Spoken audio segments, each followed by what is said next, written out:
Now that Paul Whelan is back home, what will life look like for him in the coming days and weeks? Yeah, big question. CBS News Report's Andres Gutierrez is here with us after speaking with Huntington Woods native Danny Fenster, a journalist who was actually in prison in Myanmar in 2021. Yeah, him and I talked for about half an hour early this morning, provided some unique perspective to this whole situation. And I will say that this ordeal has not deterred him from his mission. Danny Fenster is back in Southeast Asia working for the same publication he was at the time of his detainment. He summed up his return back home as surreal.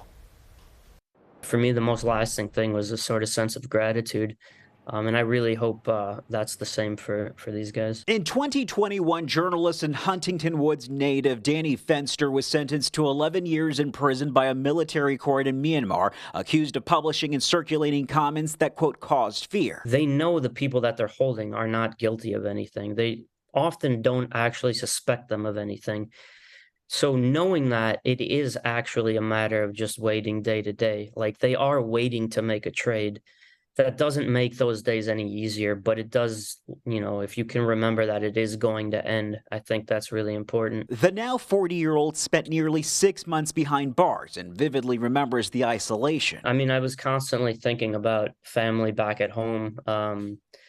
And, every once in a while I would be able to communicate with them. It was sort of the height of COVID in Myanmar at the time, so communications constantly were being shut off. On the day of his release, one of confusion and disbelief. Once they told me this is what's happening, we're going to hand you over, I was just an incredible amount of relief. And I think I still didn't even let myself feel it then, until I was outside looking at an airplane that they said I was allowed to board. And it wasn't until he made it back to Metro Detroit that it sunk in how much support he had had. Every house I passed in front of had a lawn sign with my face on it. It was a really surreal thing. And, a couple of cars, I would be jogging down the street and cars would pull over and roll the window down and just shout, "Welcome home."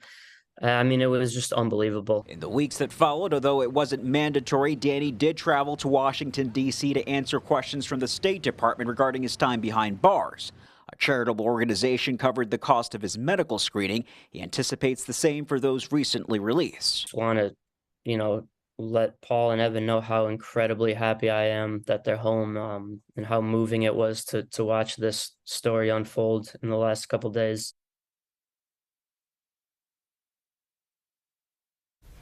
And now Fenster, who is in a civil union with his partner Juliana, plans to continue his work in Southeast Asia. He does visit the U.S. at least once a year. Andres Gutierrez, CBS News, Detroit.